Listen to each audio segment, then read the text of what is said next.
Bom, aconteceu o seguinte, uma colega minha que eu respeito bastante, falou para mim o seguinte: ô Lúcia, a partir do parágrafo 76, que você vai lendo o que o Lacan está mostrando da importância da clínica e do uso que o Freud faz das resistências do homem dos ratos e da diferença da hiperesteria com o caso Dora, embora você esteja mostrando, para quem não tem familiaridade com o caso em si, fica muito ruim. Então, eu acho que você devia pegar o caso dos ratos e trabalhar com ele para que ficasse claro os comentários que o Lacan faz. Eu vou ver como é que faço isso, porque o caso do Homem dos Ratos não é um caso simples, pequeno. O nome dele em português é Notas sobre um caso de neurose obsessiva, mas a palavra na verdade é Comentários sobre um caso de neurose obsessiva. E ela me fez chegar à conclusão que Lacan, na verdade, o seminário oficial, que é o seminário 1, editado, antes dele já havia outros seminários. E nessa época anterior é que ele trabalhou com o Homem dos Ratos. Então, que por favor, desse um jeitinho. Então, eu vou tentar dar o meu jeitinho.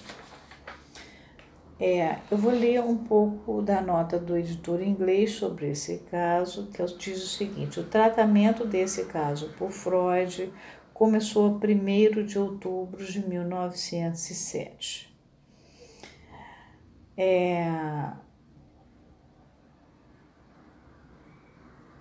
Depois diz assim: um relato de seus primórdios fornecido por Freud e seguido de um debate, ocupou 2 noites na Sociedade Psicanalítica de Viena, a 30 de outubro e a 6 de novembro, em um artigo intitulado Professor Freud, o início de um caso clínico. Pequenos relatos posteriores sobre detalhes do caso foram apresentados por Freud à Sociedade de Viena a 20 de novembro de 1907 e 22 de janeiro e 8 de abril de 1908. Portanto, bem antes dele formular a primeira tópica, em 1914, dele poder fazer a diferença, de fato, da neurose obsessiva para a histeria, para a fobia, bem antes dele ter chegado à primeira tópica e ainda antes da fundação da Associação Internacional de Psicanálise. Continua. Um relato mais longo foi apresentado por ele, Freud, no primeiro Congresso Psicanalítico Internacional realizado em Salzburg, a 27 de abril de 1908. Reparem que o grupo de psicanalistas já se reunia para fazer um congresso internacional. Segundo o Dr. Ernest Jones, nele presente, a exposição de Freud exigiu 4 horas.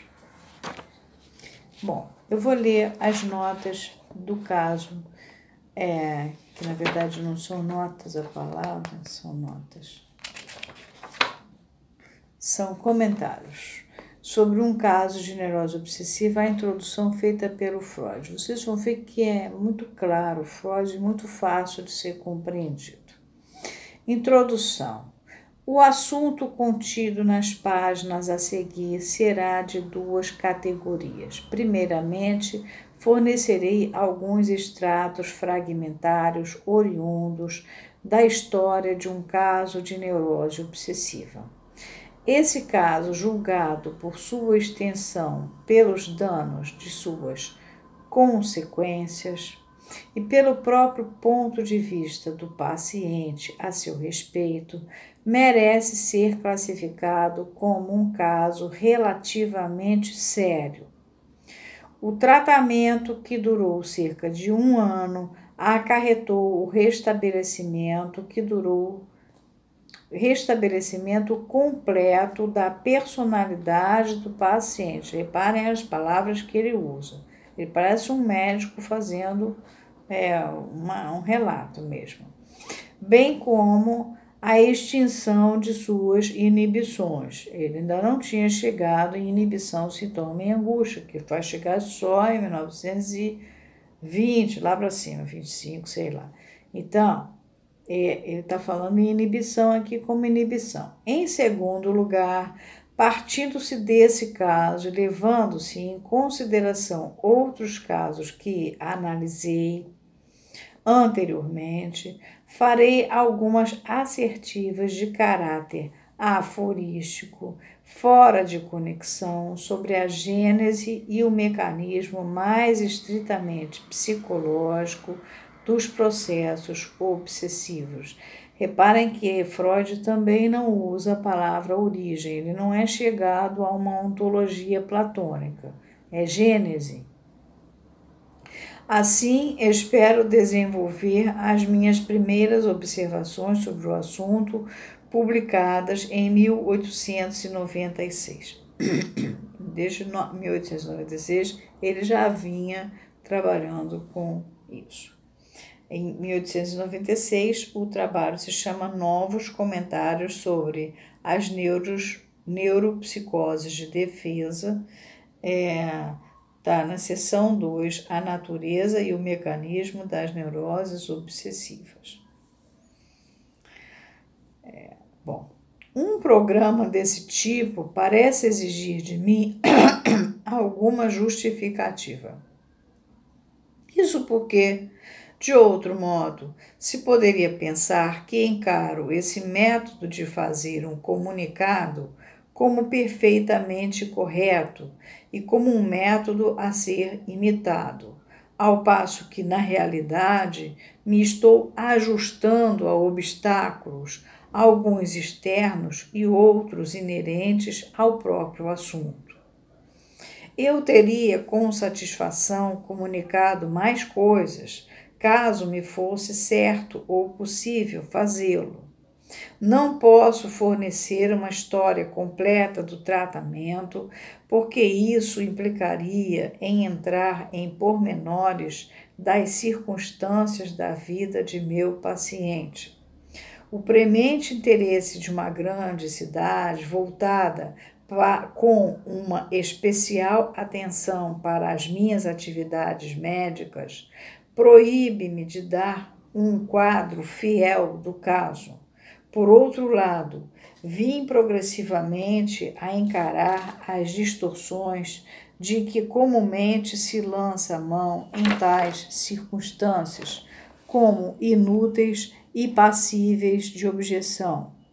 Sendo insignificantes, essas distorções pecam em seu objetivo de proteger o paciente contra a indiscreta curiosidade, ao passo que, se vão mais além, requerem um sacrifício muitíssimo grande, de vez que destroem a inteligibilidade do material, a qual depende, por sua coerência, precisamente dos pequenos detalhes da vida real. Reparem o cuidado dele e, ao mesmo tempo, as restrições que ele está vivendo. E, a partir dessa última circunstância, provém a verdade paradoxal de que é muito mais fácil divulgar os segredos mais íntimos do paciente do que os fatos mais inocentes e triviais a respeito dele. Enquanto os primeiros, quer dizer, os mais íntimos, não esclareceriam sua identidade, os outros, que identificam eles, pelos quais ele é geralmente reconhecido, torná-la-iam óbvia a qualquer um. Então, ele aí vai poder trabalhar com as coisas de segredo do camarada, sem precisar expor a exterioridade dessa pessoa. Essa é a minha desculpa por haver reduzido tão drasticamente a história desse caso e seu tratamento. Ademais, posso oferecer razões ainda mais convincentes para o fato de haver me limitado às afirmações de apenas alguns resultados desconexos da investigação psicanalítica das neuroses obsessivas. Devo confessar, aí é importante, que ainda não logrei penetrar inteiramente na complicada textura de um sério caso de neurose obsessiva. Isso só vai acontecer no volume 14, nós estamos no volume 10. Nós estamos em 1909, isso só vai para lá para 1914. E que, se fosse reproduzir a análise, me seria impossível tornar a estrutura, abre parênteses, como, com o auxílio da análise, sabemos ou suspeitamos que ela existia, fecha parênteses, visível para os outros mediante o volume de trabalho terapêutico que se lhe superpõe. O que tão enormemente se acrescenta à dificuldade de fazê-lo são as resistências dos pacientes e as formas como elas se expressam.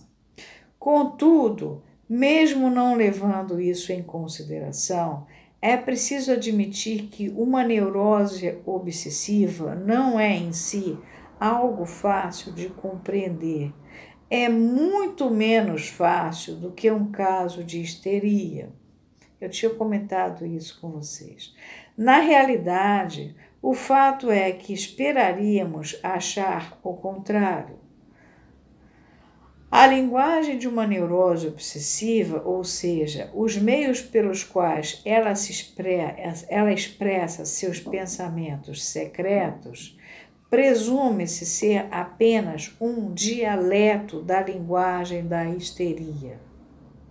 É, porém, um dialeto no qual teríamos que poder orientar-nos a seu respeito com mais facilidade, de vez que se refere com mais proximidade das formas de expressão adotadas pelo nosso pensamento consciente do que a linguagem da histeria.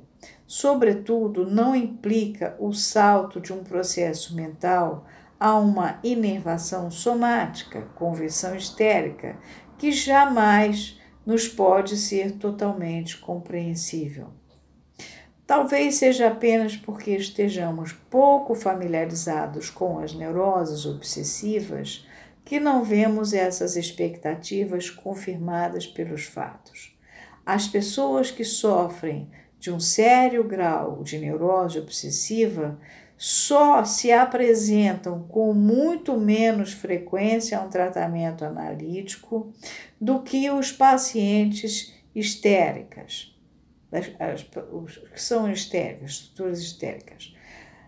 Dissimulam também sua condição na vida cotidiana pelo tempo que puderem e muitas vezes visitam um médico somente quando a sua queixa atingir um estágio avançado tal que, se estivessem sofrendo, por exemplo, de tuberculose pulmonar, teria acarretado a recusa de sua admissão a um sanatório.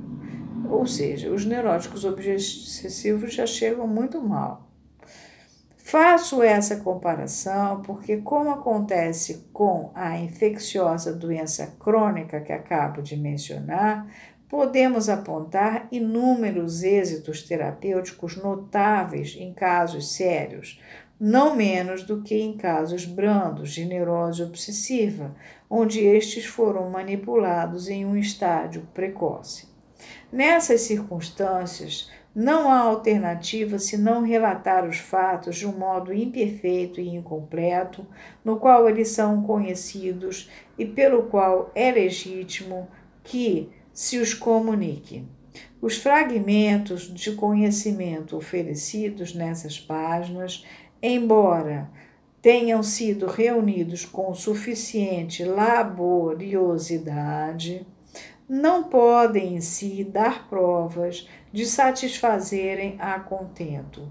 Podem, contudo, servir de ponto de partida para o trabalho de outros investigadores, e o esforço comum poderá trazer o êxito que talvez esteja além do alcance do esforço individual. Bom, eu fiz questão de ler isso para vocês, já que ela me chamou a atenção, até para vocês verem que é importante a gente ler o Freud, né? Olha o tipo de texto. É muito diferente, e ainda mais numa época que a pesquisa dele estava iniciando ainda. Ela aqui já está falando de um Freud que já até morreu, a pesquisa já foi todinha.